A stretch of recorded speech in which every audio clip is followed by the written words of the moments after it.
One of the most incredible biological adaptations ever discovered in mammals is one that might be right next to you, or maybe in your bed, or on your couch, or on top of Comfy Mountain. It's one that might even get on your nerves as your dog yanks your arm off to smell a light post, or guides him to hoover every ghost of a crumb you may have ever dropped in your kitchen.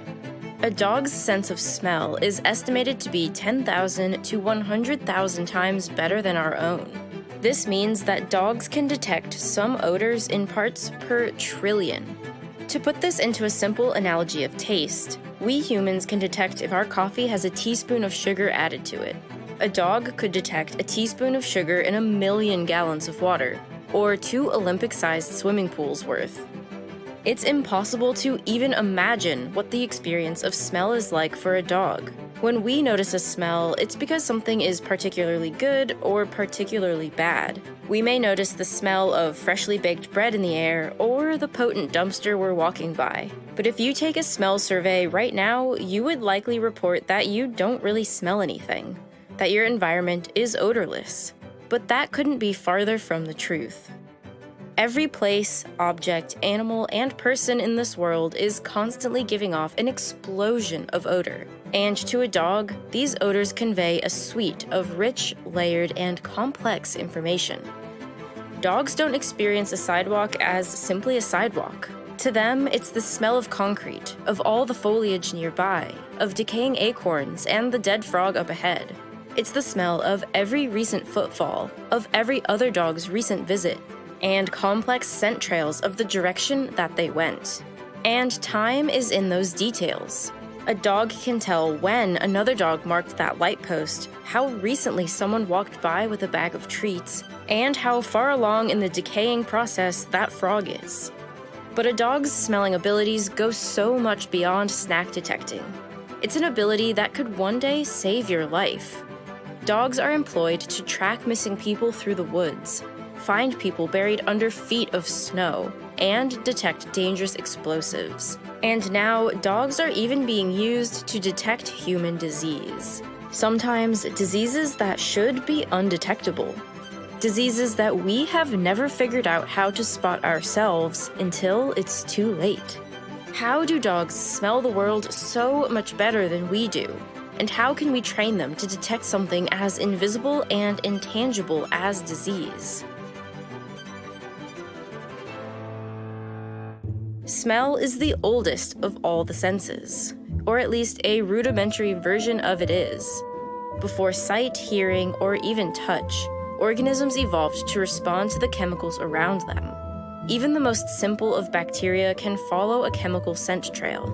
And with hundreds of millions of years of evolution behind it, it's no surprise that smell is a sense that, in some animals, has evolved to be fantastically complex. But what actually is a smell? A smell or odor is a volatile molecule, one that has shed from its source and then wafts through the air or even travels through the water, until it's picked up by an animal. For most animals, this begins with a sniff. A sniff for us is a rather clumsy affair. We breathe some air into our nostril holes and then out the same holes over and over, trying to make sense of the odor we've detected. But a dog's sniff is much more complex. It begins with muscles in the nostrils drawing a current of air and any scent chemicals into them. Then, on the exhale, instead of going straight back out, the air exits through slits in the sides of the nose and backwards. In this way, inhaled odors don't get mixed with the air already in the nose, allowing each new inhale to be pure and undiluted. And on top of this, the direction of the exhaled air does more than just get out of the way of new air. It actually helps to pull more of the new scent in, by creating a current of air that pulls the odor from the object being scented towards the nose. When a dog is investigating a scent, it repeats this inspiration-expiration cycle very quickly, about 5 times per second. From here, the scent travels up the dog's nasal passage into the nasal turbinates. This is a labyrinth of bony ridges that are covered with mucous membranes, which provides a large surface area for the air breathed in to be warmed and cleaned before entering the ethmoid turbinates. Here is where the dog's super ability begins to shine. Lining the ethmoid turbinates is the olfactory epithelium, the membrane which contains millions of scent receptors, the olfactory receptor neurons, each covered in cilia. The neurons are activated when a scent binds to the olfactory receptors on the cilia. Some of these receptors are shaped to pair with only a few select molecules in a hyperspecific lock and key fashion. But most olfactory receptors will bind to a large number of different molecules. The brain can decipher specific smells based on the combinations of receptors that are activated. And the sheer number of these olfactory receptor neurons and their cilia in dogs is part of what gives dogs their super ability. We have around 6 million olfactory receptor neurons, each with about 25 cilia. Dogs have as many as 300 million olfactory receptor neurons, each with hundreds of cilia. Dogs have more genes dedicated to creating olfactory cells, and more types of cells. And when these things work in unison, when combinations of sites fire together to send information to the brain, dogs can detect significantly more types of smells and in smaller concentrations. Once the scent is picked up by the neuron, a signal is sent to the olfactory bulb. The olfactory bulb is a bulb of neural tissue within the dog's brain and is responsible for processing smells. It's approximately 40 times larger in dogs than in humans relative to total brain size. From the olfactory bulb, the sense information then travels to the cortex, where it's finally recognized as a smell to the dog. This part of a dog's sense of smell is enough to outperform us to an extraordinary degree. But on top of all of this, dogs have a second way to smell the world, an entire olfactory ability that we don't even have. In the roof of a dog's mouth is the vomeronasal organ, an organ that picks up pheromones. Pheromones are talked about a lot, but what they actually are is kind of crazy. They're chemicals an animal produces that act much like hormones do, except for that they act outside of the body, affecting the behavior of other animals. Dogs will purposely leave pheromones behind in their urine to tell other dogs about their gender and sexual receptivity. And the closer the sniffing dog can get to these chemicals, the better. Other animals have this organ too. When you see a lizard darting its tongue out to touch an object, it's not tasting it or smelling it. It's sampling chemicals and bringing them closer to the vomeronasal organ. It's deeply contested whether or not humans have this organ. But even if we do have some version of it, our pheromone detecting abilities are basically non-existent compared to a dog's. Hounds in particular are a type of dog with one of the strongest senses of smell. Not only do they have the highest number of olfactory receptors in their noses, but other features of their body also enable them to smell extra strongly. Their ears are ridiculously long, not to hear better, but to waft more scented air up towards their nose. Basset hounds even have short legs to keep their head close to the ground at scent level. And their seemingly constant drooling helps bring extra liquids up to the vomeronasal organ. Naturally, these dogs have an incredible sense of smell, but with some training, what they can do is incredible. In one study, researchers took 5 clean glass slides and added a single fingerprint to one of them. The slides were then put away for up to 3 weeks. When presented with the slides again, one dog was able to detect the slide touched by a human correctly 99 out of 100 trials. When the 5 slides were then placed outside for a week, exposed to sun, rain, wind, and debris, the dog was still able to select the correct slide over 50% of the time. A trained dog can even smell a cadaver under cement at least 15 feet or 4.5 meters down. Or on a lighter note, they can stand at the front of a boat and sniff the water to help researchers locate whales, since dogs can smell whale poop from over a mile away. And incredibly, dogs don't just notice smells. They notice very small changes in those smells. In one study, a human participant walked in a straight line on a trail. A dog was then brought in perpendicularly to that trail.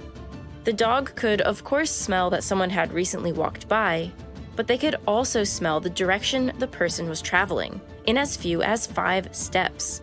This is because the dog can sense the change in smell over time. In this way, a dog can reconstruct the path taken.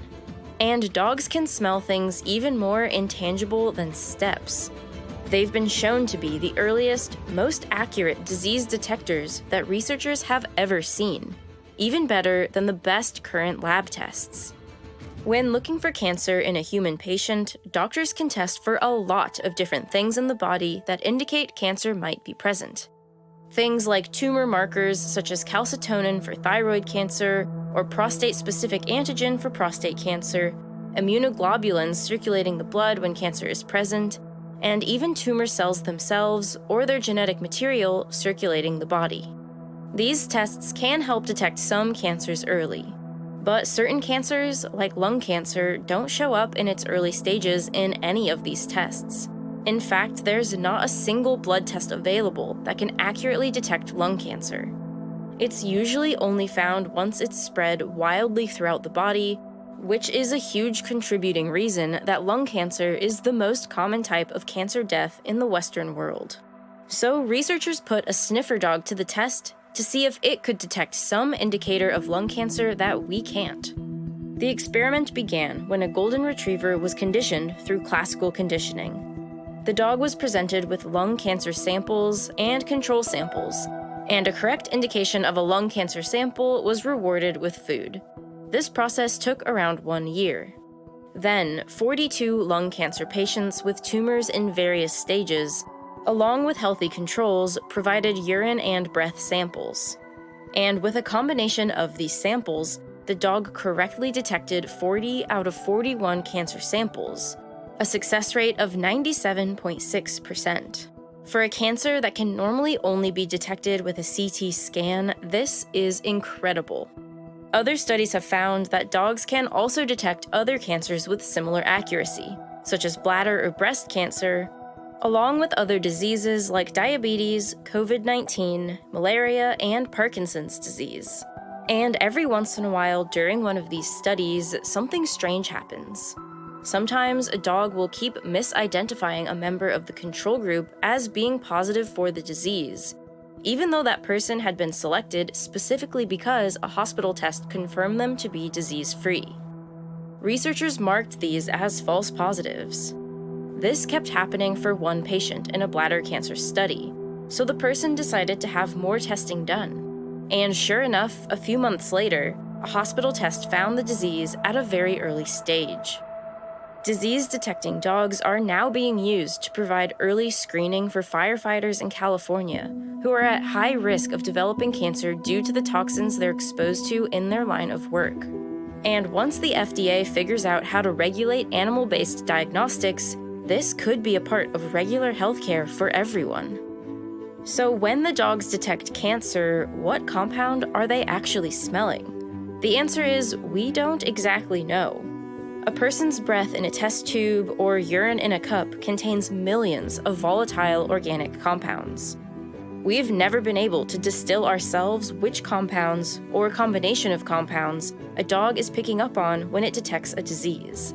However, researchers at MIT are working to recreate a dog's sniffing abilities in an automated odor detection system. They designed a machine that mimics mammalian olfactory receptors that act as sensors. The problem is, even if the machine can detect many different chemical signatures, researchers are still unable to parse this data. Which combination of thousands out of millions of compounds indicate cancer? This is where machine learning comes in. By applying a machine learning program, researchers could tease out any similarities and differences between disease samples that can help the system identify the disease. And when tested with confirmed cases of prostate cancer, along with disease-free controls, the artificial system was able to match the success rates of dogs, with both methods scoring more than 70%. Researchers hope that one day, such smell-detecting bots will be available to everyone, maybe even built into your smartphone. However, the combination of compounds that smell like cancer remains a secret known only to the dogs and the robots. So when you tell your dog to get a job, as I often do, you might have a point. There are many dogs out there actually saving lives. My dog is very notably unemployed. Her 9 to 5 activity is sleeping in a beanbag next to me while I work. But I still wonder how much she can really pick up on. She isn't trained to detect disease, but can she smell my emotions? Can she sense differences in my body? Can she smell when I'm happy, stressed, agitated? How I lose 100 brain cells every time I turn on the news or read something about Donald Trump on Reddit? This, I don't know. But I do know that the news cycle and the overall state of this country is distracting. I do my best to tune it out, but inevitably I get sucked back in through social media.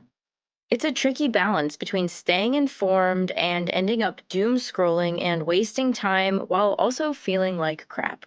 So I recently decided to get my news in a different way, with Morning Brew, a daily newsletter delivered to my inbox every morning that gets me up to speed on business, finance, tech, and politics in just 5 minutes. It's both witty and concise, and gives me the gist of all the important headlines without the fluff and sensationalism. Morning Brew can't make the news better, but it can make it understandable and digestible. And the best part about it is it's completely free. If you've ever thought about supporting this channel, here is your easiest chance.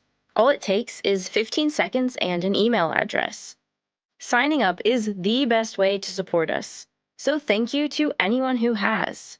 So to get a new and improved morning news routine, click the link in the description to get started with Morning Brew today. And if you're looking for something else to watch right now, you can watch our most recent video about the insane biology of the electric eel. Or you can watch Real Engineering's latest video about a fascinating attempt to fling a satellite into space.